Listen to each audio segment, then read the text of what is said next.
Oi pessoal, eu sou Lu de Andrade e no vídeo de hoje eu quero levar mais como uma conversa com alguém mais próximo que quer decorar o seu espaço, mas aí vai na loja, acha uma coisa legal, compra, mas quando ela coloca essa coisa junto das demais que ela já tem no espaço, não fica nada legal.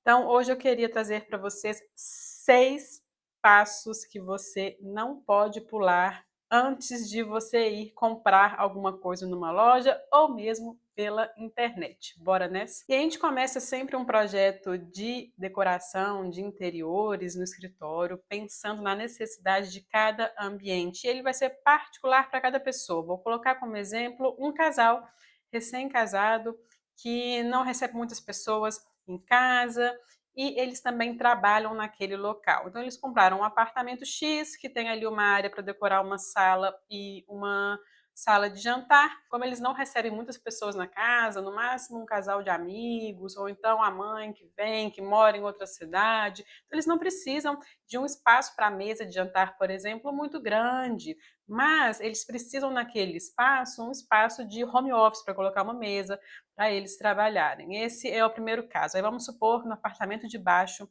desse casal veio um outro casal que já é uma família, que tem vários filhos, e aí eles são casados, mas veio de casamentos diferentes, então uma pessoa já tem filhos do outro relacionamento, e aí junta com essa pessoa que também já teve filhos de outro casamento, e aí eles sempre vão ter pessoas na casa, a casa sempre vai ser cheia, porque eles gostam de receber os filhos e fazer um jantar, isso acontece geralmente semanalmente. Então, para eles, é importante que aquele mesmo espaço do ambiente do outro casal seja um espaço que tem uma mesa de jantar grande e eles não trabalham em casa, cada um vai para a empresa fazer o trabalho, então eles não têm essa necessidade de home office. Então, vocês estão vendo que a configuração do espaço de uma mesma sala, ela vai ficando diferente a partir dessa primeira conversa de saber qual que é a necessidade desse local, o que eu preciso colocar nesse local? Essa é a pergunta básica para você começar a decorar um espaço. Você precisa saber até onde você quer chegar, o que você precisa daquele espaço. E é a partir daí que a gente vai para os próximos passos. E o segundo passo, eu acho que é o passo que as pessoas mais erram, que é o quê? Sair às compras, pode ser numa loja física ou na internet, sem primeiro tirar as medidas do local para saber qual que é o tamanho das coisas que cabem ali. Então, eu vou dar um exemplo. Você tem uma sala e aí você precisa colocar essa TV em determinada parede, que é onde você tem os pontos de tomada e de elétrica da sua casa. E aí essa parede, ela tem 1,60 de largura. E aí você não pega essa medida, vai na loja, ama um rack, você vê lá, é a sua cara, seu estilo de decoração, mas esse rack, ele tem 1,80 de largura. Você leva para casa esse rack, quando você coloca na sala, não vai funcionar legal, porque vai ficar aqueles 20 centímetros faltando de parede para você fazer a composição daquela sala. Então é importantíssimo a gente começar pelas medidas. Então você vai pegar uma trena e vai medir o tamanho da sua sala. Ah, beleza, essa sala aqui ela tem 2,60 de largura por 3 de comprimento. E eu tenho móveis já que eu gostaria de trazer para esse espaço. Qual que é a medida desses móveis? Então eu já tenho um sofá que tem uma medida X. Será que cabe nesse espaço? Então a gente tem que saber a medida desses móveis, principalmente os maiores, para a gente não errar no nosso próximo passo da nossa decoração. E o terceiro passo é o mais difícil de todos e o mais importante a ser feito, que é o quê? Saber a disposição dos móveis naquele local, que é o que a gente chama de layout do espaço. E para quem não tem a ajuda de um arquiteto nesse momento, eu sempre dou a dica de você colocar essas medidas no chão com fita crepe, tá? Eu fazia e faço ainda consultorias presenciais, eu uso desse artifício da fita crepe para marcar no chão, no piso, o espaço dos móveis. Então a gente sempre começa a pensar o espaço pelo piso, pelo layout e começando a colocar essa disposição desses móveis pelos maiores mobiliários que a gente vai colocar naquele espaço, para a gente ver como é que vai ficar a circulação. Ah, quero colocar o sofá nessa parede, mas se eu colocar o sofá aqui e a mesa estiver aqui, será que eu vou ter espaço suficiente para passar entre esses dois espaços? Então é a partir desse momento que as coisas vão se concretizando. Você não vai pensar em paleta de cores antes, você não vai pensar em estilo de decoração, você não vai pensar em quadro para colocar na parede antes de resolver o layout daquele ambiente. E você pode chegar à conclusão que tem mais de um layout para aquele espaço. Você foi lá, marcou com fita crepe no espaço, é legal colocar o sofá aqui, a TV tem ponto de tomada aqui, então vai ficar interessante, mas também é legal esse outro layout aqui. E aí você pode ver qual desse layout te atende mais. Você marca lá com fita crepe, você faz um ensaio lá na sua sala. Ah, se eu entrar por aqui, aí eu passo por essa circulação, será que não vai ficar muito apertadinho essa mesa, aqui a quina da mesa com o sofá? Será que ficou bom? Aí você vai lá e passa, e aí você consegue ter uma maior noção de como vai funcionar aquele espaço quando os móveis estiverem ali.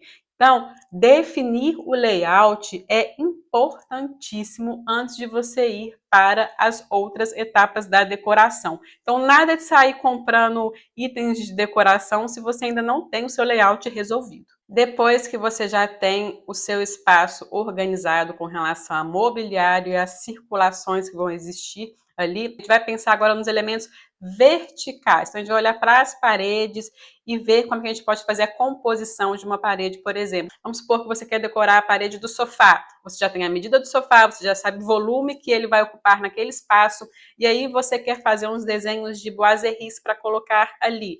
Então, você já começa a fazer o desenho desses elementos verticais. Seria legal colocar 3 molduras de boiseries e elas vão dar no espaço do sofá certinho. E aí você começa a pensar esses elementos verticais. Não quero boiserie, quero colocar quadros. Qual que é o tamanho desse quadro que eu posso colocar para ele ficar harmonioso? Não pode ficar aqueles quadros maiores do que o espaço do sofá, por exemplo, e nem tão pequenininhos que parece que alguém colocou ali e não tem conexão com o restante. Para você ter uma noção, essa questão de tamanho de quadros, eles têm que ocupar pelo menos 2/3 do tamanho da extensão do sofá.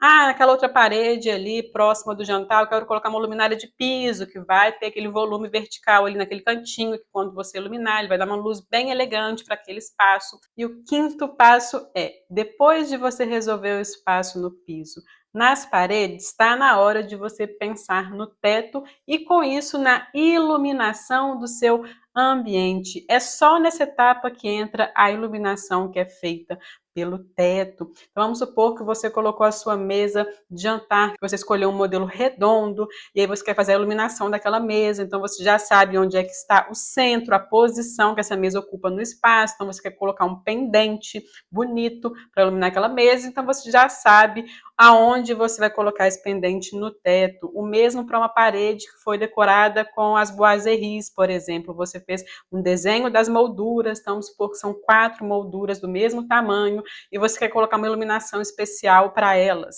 Então você vai colocar um spot de luz embutido no gesso. Então não seria legal de você colocar essas luminárias no eixo, no meio de cada moldura para fazer essa iluminação e ficar algo harmonioso? Então é nesse momento que a gente vai pensar a iluminação.